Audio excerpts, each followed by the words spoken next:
Christmas podcast!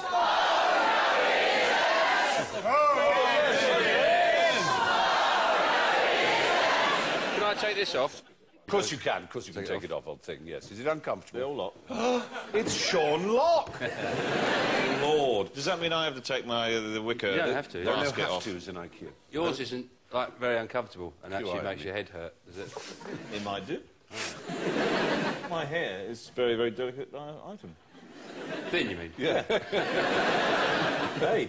Yeah. Now, be Christmassy. Le kettle et le pot, methinks. No, I've got some hair at the front. Yeah, but it's not much. Do you have all enough? Yeah. Having a bald off very early on. Look, if I push it all forward like that...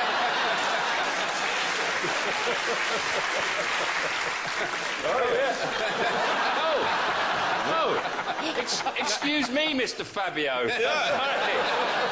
Thank you, Oh, it's Barry Venison. Mick Hucknall is in the room. Yeah. The drunken lord. That's what I was in a hedge and I came through it backwards. George Orwell wrote this in 1936, over 70 years ago. He said, socialism draws towards it with magnetic force every fruit juice drinker, nudist, sandal wearer, sex maniac, Quaker, nature cure quack, pacifist and feminist in England. And he talks about vegetarians with wilting beards and outer suburban creeping Jesuses, eager to begin yoga exercises, that dreary tribe of high-minded women and sandal wearers and bearded fruit juice drinkers who come flocking towards the smell of progress like blue bottles to a dead cat. Anyway, this Lady Harberton was thrown out of a hotel in Ockham in Surrey for wearing cycling bloomers. And the Cycle Touring Club took the case to court in order to try and get it overturned and to get the hotel, but they lost. She was actually physically ejected from a hotel for wearing basically what you see behind you. Didn't they pick her up like that by her, by her bloomers? That you lesbian. Yes, exactly. Juice drinking lesbian. Bloody creeping Jesus is. With your wilting vegetarian beards. Veggie Jesus, loving. Stick a bit of holly up your arse. Yeah. Hedgehog, friend of the hedgehog, get out of my sight. I was thrown out of the Trocadero Centre once for sarcasm. I was walking through the Trocadero, and what I've discovered now is that it's not public thoroughfare at all. It's a private property, and it's patrolled and policed by a private security firm, and they withhold the right to allow public access. And so, and a security guard went past who was about 4'2", and he had an enormous walkie-talkie bouncing off his hip, which was actually knocking his leg slightly off every time he walked. And I muttered something like, oh, he looks efficient, like in some sort of, you know, mild... There wasn't even sarcasm. And he went, right, I'm ejecting you with use of minimum force. Most humiliating thing I've ever heard. I was ejected from a whole city. What? I was ejected from a whole city. Yeah, I was told to leave Salt Lake City. What? Because of your... For sarcasm. Your ways? No, for sarcasm. It was for sarcasm. Had they known of my ways, they would throw me out of the state of Utah, I think.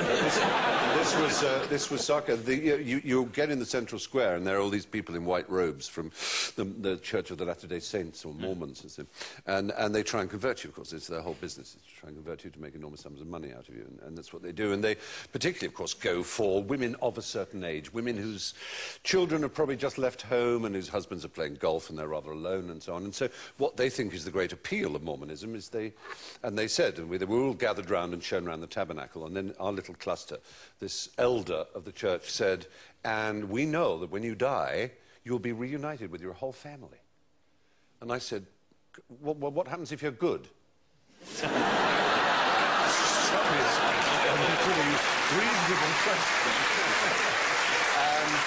was...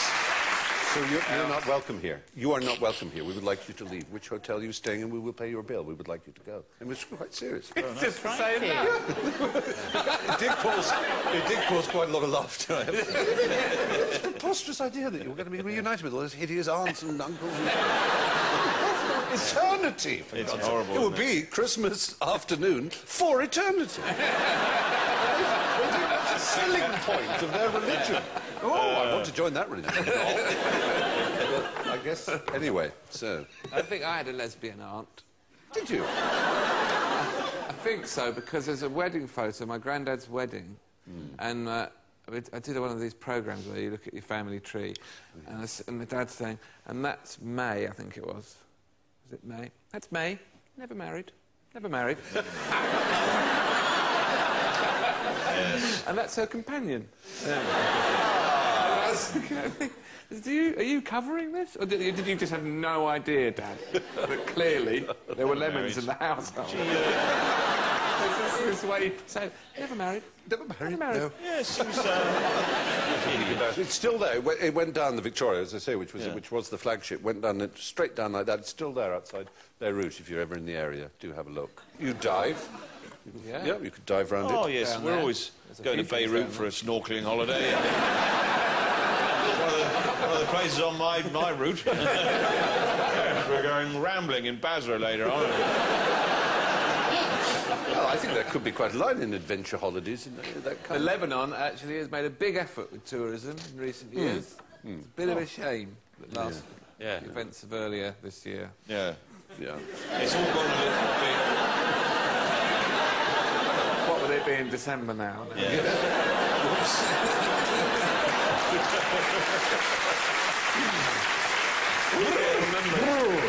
Oh, it's cold. Cold. It's fine now the Swiss have invaded. Yeah.